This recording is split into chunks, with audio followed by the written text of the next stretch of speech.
अच्छा बेटा जी, हमारे पास ये मैंने आयंस बना दिए, ठीक है, और मैंने आपको ये बताया है कि ये पॉजिटिव उसको रिपेल करेगा, जबकि नेगेटिव उसको अट्रैक्ट करेंगे। जब रिपल्शन होगी तो वो दूर भागेंगे, अट्रैक्शन होगी तो वो एक्सेलरेट होंगे।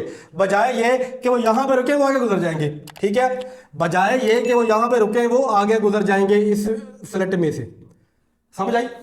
यानी हमारे पास ये नेगेटिव ग्रिड एक्सेलरेट करते हैं और उसके साथ जो पॉजिटिव ग्रिड है वो रिपेल करता है आने वाले पॉजिटिवली चार्ज आयंस को। पॉजिटिव रिपेल करेगा, जब वो रिपेल करेगा तो वो दूर भागेंगे, जब वो दूर भागेंगे तो आगे वाला उसको अट्रैक्ट कर रहा है और बड़ी स्पीड से अट्रैक्ट कर रहा है, तो बजाय वो यहां पे रुके वो आगे गुजर जाते हैं, ठीक है। और कौन पहले गुजरेगा यहां पे लिख लो, यहां पे लिख ले, heavier ions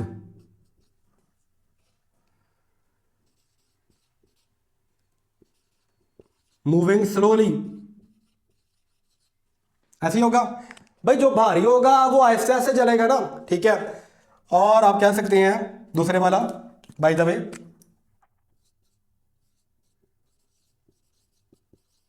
lighter ions moving quickly, ठीक है, मूविंग क्विकली आएगा यहां पर, या फास्टली कह लो।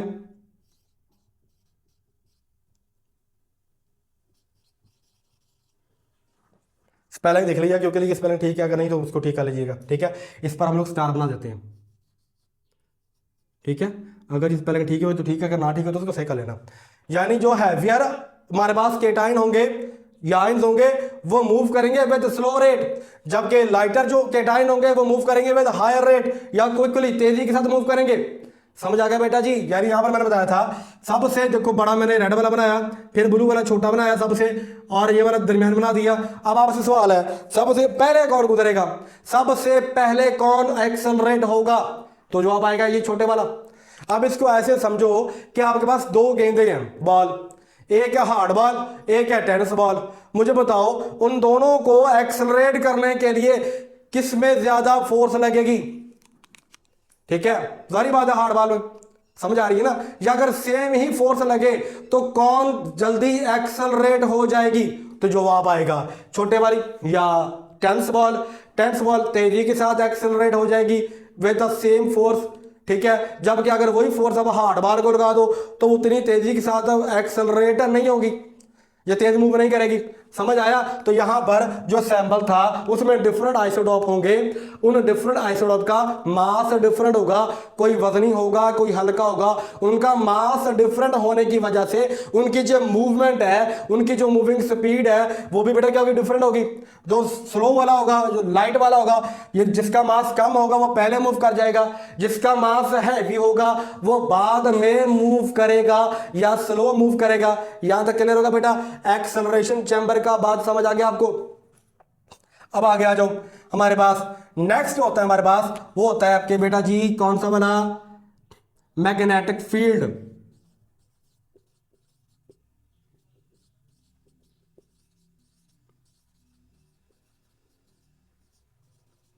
मैग्नेटिक फील्ड चैम्बर जिसको आप रिप्रेजेंट करते हैं बाय द वे बेटा, मैग्नेटिक फील्ड चैम्बर को आप मैग्नेटिक फील्ड को रिप्रेजेंट करेंगे एच से, कैपिटल एच से, ठीक है, एच के साथ इसको रिप्रेजेंट करेंगे। और इलेक्ट्रिक फील्ड को बेटा आपने जो रिप्रेजेंट करना होता है वो रिप्रेजेंट करना होता है ई से, ठीक है, ई से रिप्रेजेंट कर दिया आपने, इसको एच से रिप्रेजेंट कर दिया। आगे देखें, ये मैग्नेटिक फील्ड क्या करेगी? ये अब मैग्नेटिक फील्ड है ये डिफ्लेक्ट करेगी, ठीक है। मैग्नेटिक फील्ड क्या करेगी? मैं यहां पे लिख देता हूं, it deflects the ions on the basis of कौन सी बना? मास टू चार्ज रेशो और आएगा मास टू एटॉमिक नंबर रेशो, ठीक है। अब इसकी बात कहानी सुन ले कि जहां पर जो मेरे पास आयंस आए हैं गुजरने के बाद, मैं यहां पर बना दूंगा उसको, ये स्मॉलर वाला आया, ठीक है, ये आपके पास उससे थोड़ा सा हैवियर वाला आया, और सबसे जो हैवी आया आपके पास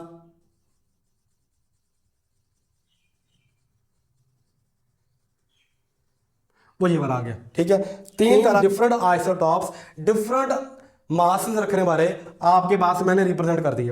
अब इनकी आगे होगी डिफ्लेक्शन। डिफ्लेक्शन कौन करेगा? Magnetic field. ठीक है, ये यहां से लेकर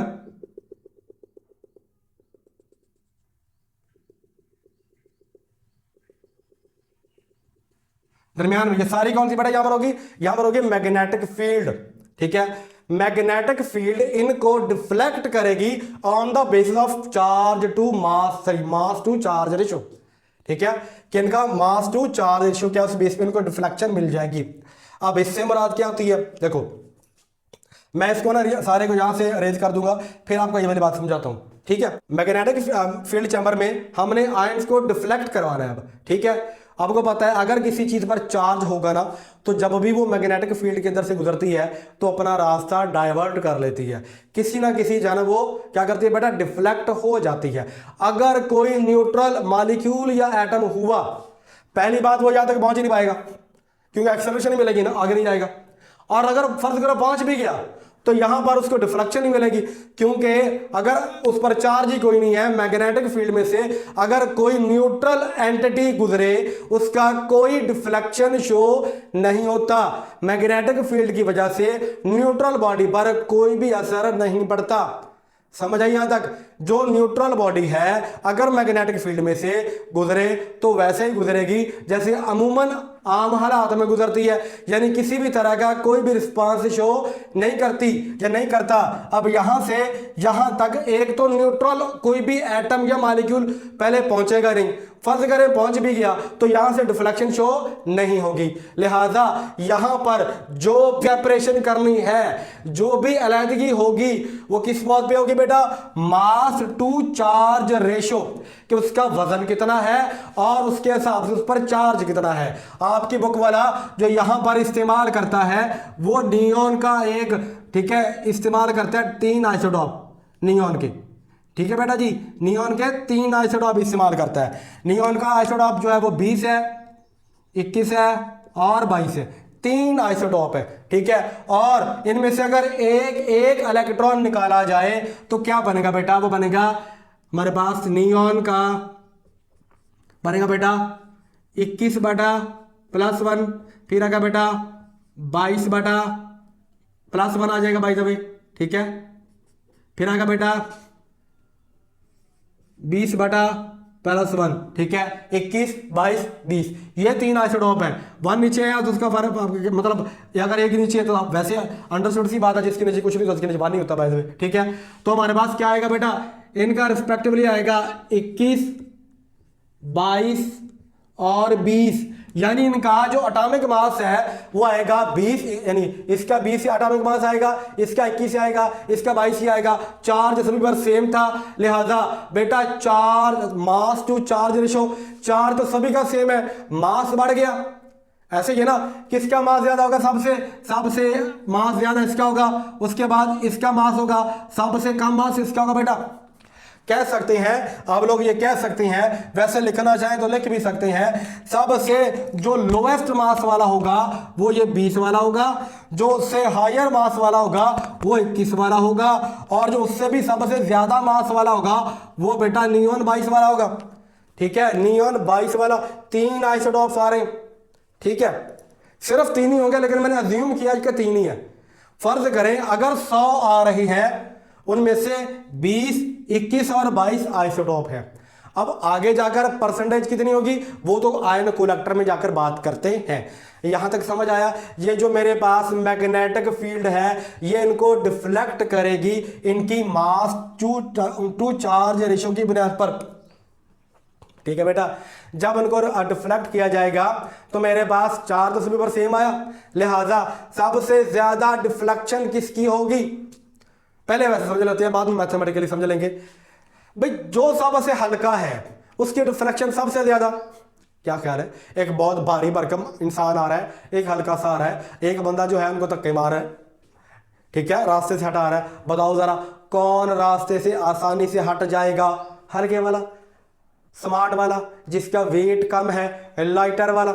ठीक है, तो यहां पर जो फास्ट मूविंग ये नियॉन के, मैं नियॉन इसलिए बोल रहा हूं क्योंकि आपके पास एग्जांपल उसी की है बुक के अंदर। ठीक है, नियॉन के आइसोटोप आ रहे हैं, इनमें जो सबसे लाइटेस्ट होगा उसकी डिफ्रैक्शन सबसे ज्यादा होगी। ठीक है, जो लाइटेस्ट होगा जिसका मास कम होगा उसकी डिफ्रैक्शन सबसे ज्यादा, जिसका मास सबसे ज्यादा उसकी डिफ्रैक्शन सबसे कम। क्या मेरी बात समझ आई? क्या यहां तक समझ आया? हल्के वाले की डिफ्रैक्शन ज्यादा, ज्यादा मुड़ जाएगा, ज्यादा सर्कुलर पाथ में घूमेगा। भारी वाला कम मुड़ेगा, कम सर्कुलर पाथ में घूमेगा। क्लियर यहां तक? अब आगे आ जाए। इसी में इसको मैंने बोला था मास एनालाइजर भी कहते हैं। ठीक है, मास एनालाइजर क्यों कहते हैं? क्योंकि इसके अंदर जो सेपरेशन होगी आयंस की, ठीक है, वो उनकी मास टू चार्ज रेशियो पर होगी। ठीक है बेटा, उनकी चार्ज टू मास रेशियो पर उनकी सेपरेशन होगी, इसलिए इसको मास एनालाइजर भी कहते हैं, क्योंकि मास की बुनियाद पर ही तो अलहदा कर रहा है। चार्ज तो सभी का एक मान लिया आ गया, एक इलेक्ट्रॉन का चार्ज सभी का सेम आ गया। ठीक है, चार्ज तो सेम आ गया लेकिन मास नहीं सेम, तो इसको मास एनालाइजर भी बोलेंगे। समझ आया बेटा? यहां तक क्लियर है? कोई दिक्कत परेशानी तो नहीं, बोर तो नहीं हुए? ठीक है, अब आगे चलते हैं। नेक्स्ट हमारे पास होता है यहां से, इसी को एक और टर्मिनोलॉजी आती है मैथमेटिकल एक्सप्रेशन। ठीक है, मैथमेटिकल एक्सप्रेशन, इस पूरे के लिए एक छोटी सी मैथमेटिकल एक्सप्रेशन है। ये डेरिवेशन आपके सिलेबस में नहीं है। ठीक है, मुझे कभी मौका मिला, छोटी सी डेरिवेशन है, तो मैं आपको ये वाली डेरिवेशन भी करवा दूंगा कि काइनेटिक एनर्जी से ये वाली डेरिवेशन कैसे ड्राइव की जाती है। लेकिन फिलहाल इसकी डेरिवेशन लिख लेते हैं, विच इज एम वी। ठीक है, m not m v, m e by the way, m e is equal to x square are square upon 2E which is electric field. ठीक है, अब ये आप, मैं ये लिखूंगा नहीं, पता ये सभी को। एम मास होता है, ई चार्ज होता है, ई इलेक्ट्रिक फील्ड है जो यहां पर लिखी मैंने ये वाली। ठीक है, ई क्या बेटा जी? इलेक्ट्रिक फील्ड है ये वाली, इलेक्ट्रिक फील्ड। एच क्या है? Magnetic field. आर क्या? रेडियस। यहां तक समझ आएगा बेटा जी? मेरे पास है mass to charge ratio is equal to H square are square upon 2E। ये जो मैथमेटिकल एक्सप्रेशन है ये बहुत इंपॉर्टेंट है, इससे आपको ये बात जो मैंने अभी बताई थी उसको भी क्लैरिफाई करने में आसानी होगी। ठीक है बेटा जी, पहले तो इसको समझ लेते हैं। गौर से देखो इस एक्सप्रेशन में क्या हो रहा है। इस एक्सप्रेशन में कहता है mass to charge is directly proportional to r square. देखो क्या, ऐसा नहीं, यानी मास ये जो रेशियो है इस किसके डायरेक्ट में है? रेडियस के, आर स्क्वायर के। ठीक है, रेडियस के डायरेक्ट प्रोपोर्शन में है। यानी अगर ये बढ़ेगा, अगर ये बढ़ेगा तो रेडियस भी बढ़ेगा, करेगा, बढ़ेगा। समझ आ रही? अगर ये बढ़ेगा, मास टू चार्ज रेशियो बढ़ जाएगा, वैल्यू बढ़ जाएगी, तो रेडियस भी बढ़ाएगा। ठीक है, देखो 20/1। ठीक है, बल्कि इनमें सारा सेम चल रहा था। ठीक है, अब देखो मास किसका? 22 का, 20 का, 21 का। किसका मास ज्यादा? 22 का। किसका मास कम? 20 का। 22 का अगर मास ज्यादा है उसका रेडियस भी ज्यादा होगा, बड़ा होगा। समझ आ गया? अब जरा मैं आपको ये वाली बात इसको मिटाकर अभी बताने लगा हूं, ध्यान से। जी बच्चों, मैंने पानी की ब्रेक की थी। ठीक है, इसको समझना है। इस हमारे सारे सिनेरियो को मैं यहां पर लेकर जाता हूं। यानी मेरे पास इस वाले को देखो, एक मेरे पास आ रहा था बेटा ये वाला मॉलिक्यूल, एक आ रहा था बेटा जी आपके मेरे पास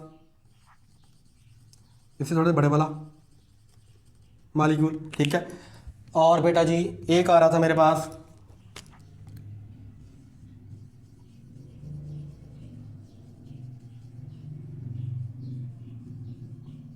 सबसे बड़े वाला।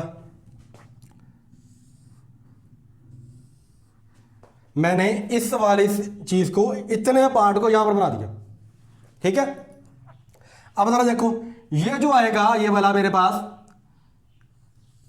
ये यहां से, ठीक है, यहां से और यहां से। अगर इसको मानो यहां से रेडियस है मेरे पास दरमियान में, ये इसका दरमियान मान लो, बताओ जरा मुझे, गौर से देखो, सबसे छोटा रेडियस किसका है? सबसे छोटा रेडियस किसका बेटा? ब्लू वाले का। उससे बड़ा रेडियस किसका बेटा? ब्लैक वाले का। सबसे बड़ा रेडियस बेटा किसका? रेड वाले का। क्या बात करूं मैं? रेडियस जितना बड़ा मास उतना ज्यादा, या मास टू चार्ज रेशो जितनी ज्यादा उतना रेडियस बड़ा। यहां पर गौर करो, मेरे पास जो छोटे वाला है उसकी डिफ्लेक्शन ज्यादा है, उसका रेडियस छोटा हो गया। समझ आया? ठीक है बेटा जी, उसकी डिफ्लेक्शन, जिसका रेडियस छोटा हुआ इसलिए कि डिफ्लेक्शन ज्यादा हो गई। ठीक है, मास कम रेडियस कम डिफ्लेक्शन ज्यादा, उल्ट होता है ये वाला। यहां पर लिखें इसका, ये लिखें यहां से 1 अपॉन डिफ्लेक्शन।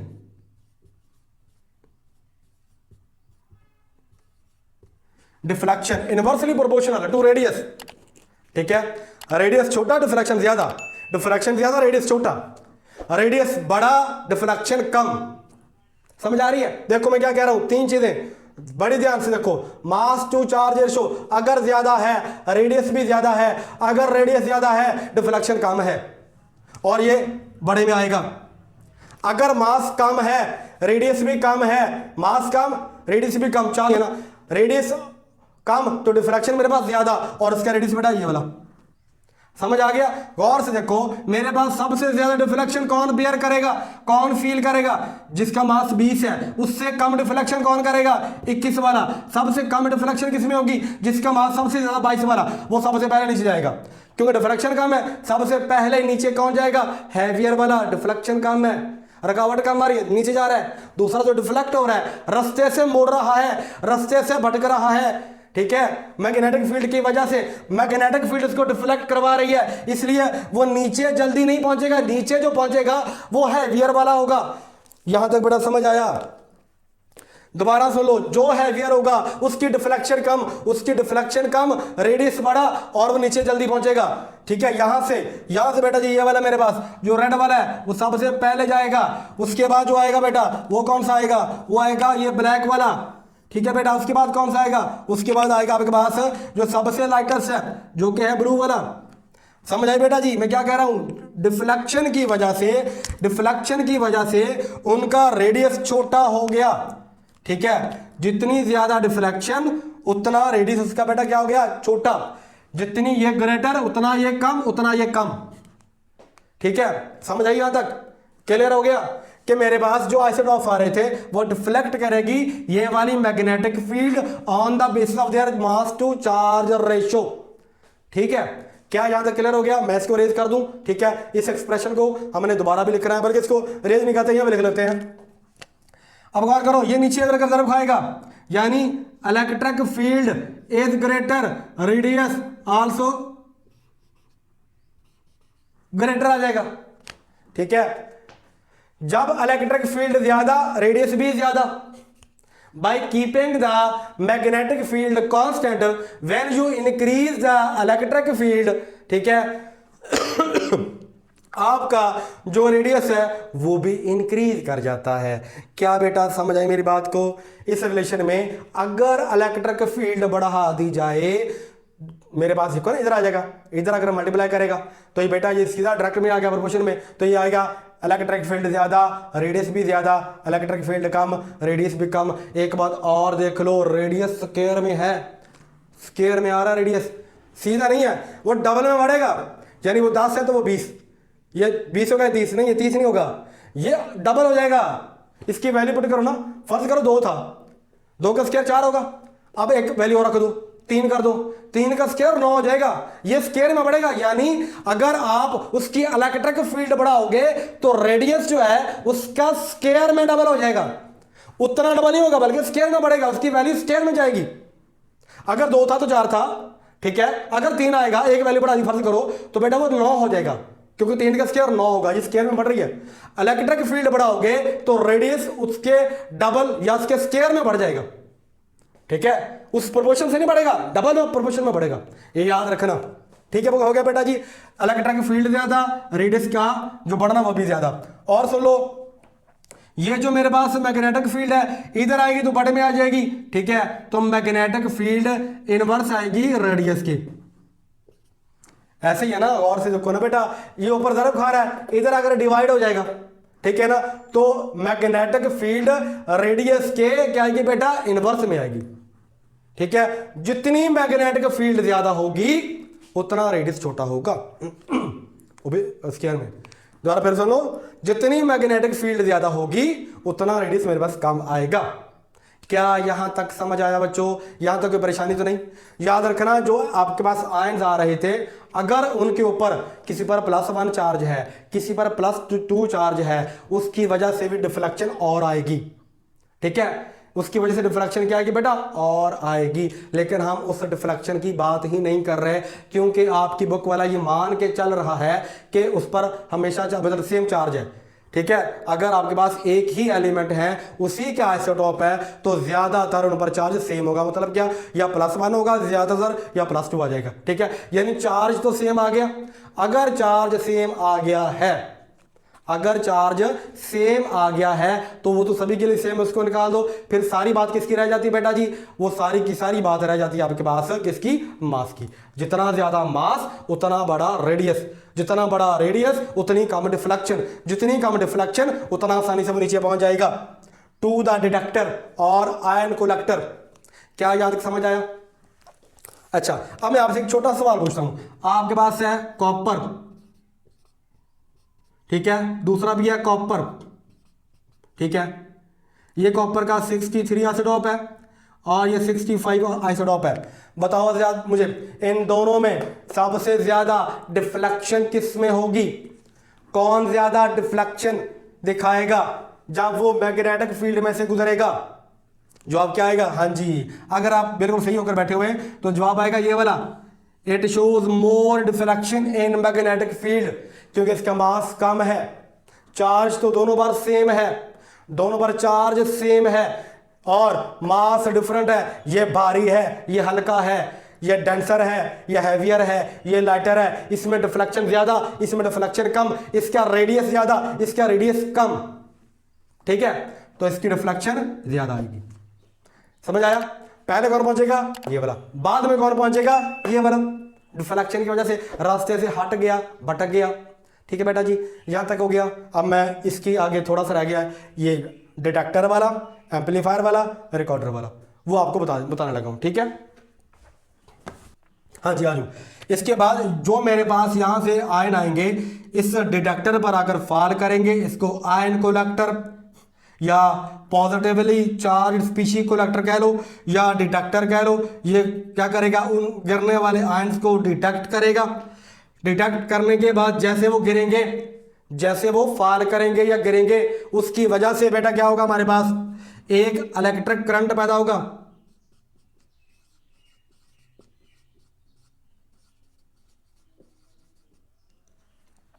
ठीक है। डिटेक्टर के ऊपर बेटा क्या जनरेट होगा? इलेक्ट्रिक करंट पैदा होगा। या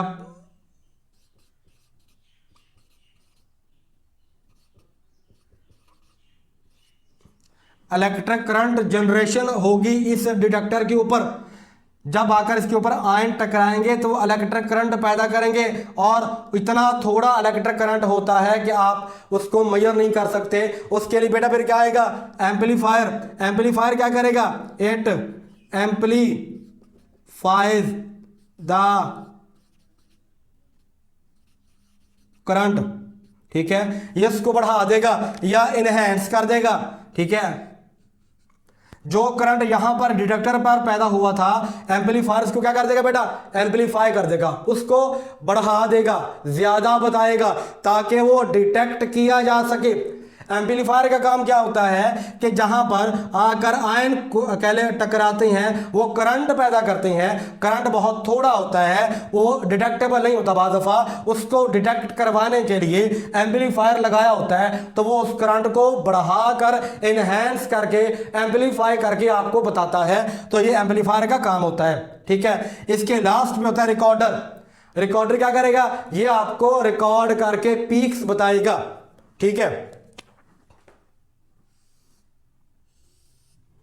ठीक है, इधर लगा लो जी, मेरे पास 10 20 30 40 50 60 70 80 90 100। ठीक है, 20 इसको बोल के नंबर करो, इसको 20 मान लो, 21 मान लो, 22 मान लो। ठीक है, एक्स एक्सिस पे क्या लेंगे बेटा, mass to charge ratio. On X axis क्या लेंगे बेटा आप, एक्स एक्सिस पे क्या लेंगे, मास टू चार्ज रेशो। बाज दफा पता क्या लिखा होता है, ये लिखा होता है अकेला एटॉमिक मास। ठीक है, या इसको यूनिफाइड मास भी कहते हैं। क्यों ऐसा होता है, इसलिए होता है क्योंकि चार्ज तो सेम आ गया। इस केस में देख लो, चार्ज सेम आ रहा था ना, तो अगर तीनों का चार्ज सेम है तो हमने सिर्फ और सिर्फ उनमें जो सेपरेशन की है उनके मास डिफरेंट होने की वजह से की है। तो यहां पर आप सिंपल एटॉमिक मास या यूनिफाइड मास लिख सकते हैं ना, चार्ज तो सेम आ गया। ठीक है, ये मास टू चार्ज लिख लो तो ठीक है, अगर चार्ज सेम आ रहा है तो हमारे पास एटॉमिक मास लिख लें या यूनिफाइड मास लिख लें तो भी ठीक है, चार्ज रहने दो खैर है, क्योंकि चार्ज तो सभी का क्या आ गया, सेम आ गया, उसके तो फर्क ही नहीं पड़ रहा। ठीक है, इसके बाद बेटा क्या लिख रहा है वो, इसके बाद वो बता रहा है आपको कि हमारे पास एक पीक यहां पर जा रही है, एक मामूली सी पीक है, एक थोड़ी सी बड़ी पीक है, बहुत मामूली सी पीक है इसकी, इनकी परसेंटेज है, कितनी परसेंटेज है जी इनकी हमारे पास, पहले की है 90.92, पहले की हमारे पास है बेटा 90.92%। ठीक है, दूसरे की इशारी में आती है, तीसरे की भी थोड़ी सी आ जाती है हमारे पास। ठीक है, 0.25 है, दूसरे की 0.0257% में आ रहा बेटा जी, और तीसरा जो हमारे पास आ रहा बेटा वो आ रहा है 8.82% में आ रहा हमारे पास, ये वाला आ रहा है बेटा जी, ये वाला आ रहा है, इससे भी कम है भाई दबे, ये आता है 8.82%। ठीक है, अब हमारे पास ये एक पीक, ये दूसरी पीक, ये तीसरी पीक, नंबर ऑफ पीक्स क्या बताती हैं, नंबर ऑफ पीक्स क्या बताती हैं, ये बताती हैं नंबर ऑफ आइसोटॉप्स को। देखो कितनी पीक्स है, एक पीक बनी, दूसरी पीक, तीसरी पीक, तो अगर 3 पीक्स हैं कितने आइसोटॉप होंगे इसके, 3। ठीक है, और इन पीक्स की जो हाइट है,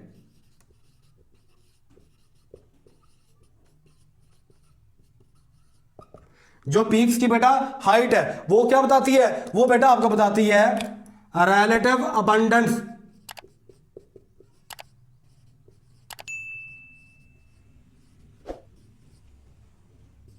ऑफ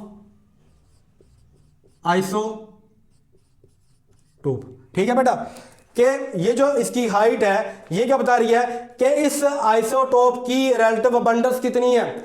इसकी हाइट ये बता रही है कि इसकी परसेंटेज नेचर में कितनी पाई जाती है, इसकी हाइट ये बता रही है कि इसकी परसेंटेज नेचर में कितनी पाई जाती है। बेटा समझ आया मैं क्या बात कर रहा हूं, जितनी ज्यादा पीक्स होंगी, फर्ज करो कि 5 पीक्स हैं, उसके आइसोटोप 5 होंगे। अगर एक एलिमेंट यूज किया गया हो, उसके पीक्स 5 आ रही हैं, इट मींस कि उसके 5 आइसोटॉप्स हैं, और पीक्स की जो बुलंदी है वो उनके रिलेटिव अबंडेंस को बता रही है। इसकी 90.92% आ रही है, इसकी 8.82% आ रही है, इसकी बहुत कम आ रही है परसेंटेज। ठीक है, ये जो परसेंटेज है यानी जो हाइट है पीक्स की, वो relative abundance of the isotope बता रही है। अब इसको गौर से सुन लो, यहां से अगर फर्ज करो 100 एटम नियॉन के आ रहे थे, उनमें से हमारे पास फिर डिवाइड हो गए कैसे, 20 वाले, 21 वाले और 22 वाले में। जब वो यहाँ पर केटाइन बने, ठीक है, उन पर जब इलेक्ट्रॉन की बीम गुजारी गई तो वो उन्होंने इलेक्ट्रॉन लॉस कर दिया, उन पर चार्ज +1 आ गया, ठीक है, सभी के ऊपर 100 के ऊपर, ठीक है। उनमें से जो 90 या 91 कह लो, 90.92% आइसोटॉप थे, वो एक जगह पर आकर गिरे, उसकी पीक बुलंद होती गई।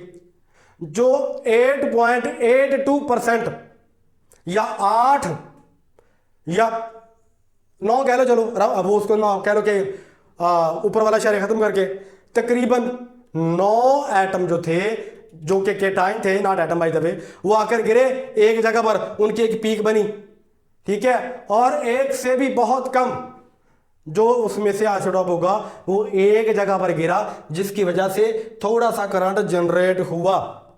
समझ आया? यानी हमारे पास आयन कलेक्टर के ऊपर ये वाला जो होगा सबसे ज्यादा आकर गिरेगा, एक ही जगह पर इस तरह के 90 आकर टकराएंगे। रिजल्ट ये शो कर रहा है, ग्राफ से क्या पता चल रहा है कि एक जगह पर इतना मास रखने वाले आइसोटॉप आकर गिरे हैं जिनसे इतना ही करंट पैदा हुआ है। करंट डायरेक्ट प्रोपोर्शन में होता है जितने आयन आकर टकराते हैं। समझ आ रही है? जितने ज्यादा आयन आकर टकराएंगे उतना इलेक्ट्रिक करंट ज्यादा जनरेट होगा, जितना इलेक्ट्रिक करंट ज्यादा जनरेट होगा उतनी उसकी पीक बुलंद होती जाएगी, उतनी उसकी रिलेटिव अबंडेंस ज्यादा पाई जाएगी। क्या यहां तक समझ आया बेटा? बेटा स्पेक्ट्रोग्राफ लिख लें, या बोला भी जाता है बाय द वे स्पेक्ट्रोग्राफ, ठीक है। और ये मैंने यहां पर बोला था रिकॉर्डर पे ये वाली पीक्स रिकॉर्ड की जाएंगी। समझ आ गया? यहां तक कोई परेशानी तो नहीं है। हमने कोई भी एक एलिमेंट लिया, से नियॉन था, उसको पहले गैस में कन्वर्ट करवाया, अगर वो गैस में ना हो तो, ठीक है, नियॉन वैसे गैस ही होती है। उसके बाद यहां से उस पर बम्बारमेंट करवाई, यहां से एक्सेलरेशन हुई, यहां से डिफ्लेक्शन हुई। हैवियर कम डिफ्लेक्ट करेगा, लाइटर ज्यादा डिफ्लेक्ट करेगा।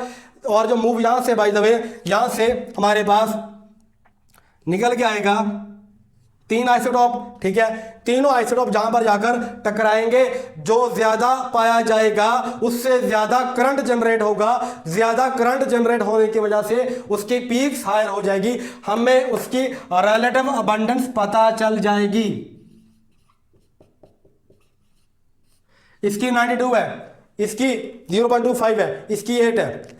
समझ आ गया? इस ग्राफ को यहां से बढ़ना होता है, एम्पलीफायर उसको बढ़ाता है। अब ये सारा प्रोसीजर जो है आपने कार्बन 12 के साथ रिपीट करना होता है। एक एटम ले लिया कोई भी, उसका सारा देख लिया, फिर आपने कार्बन 12 का आइसोटॉप लेना है, या कार्बन 12 को वैसे ही, ठीक है ना, उसको यहां से रन करवाना है, दोनों की पीक्स का कंपैरिजन करवाएंगे तो रिलेटिव एटॉमिक मास भी निकल आता है।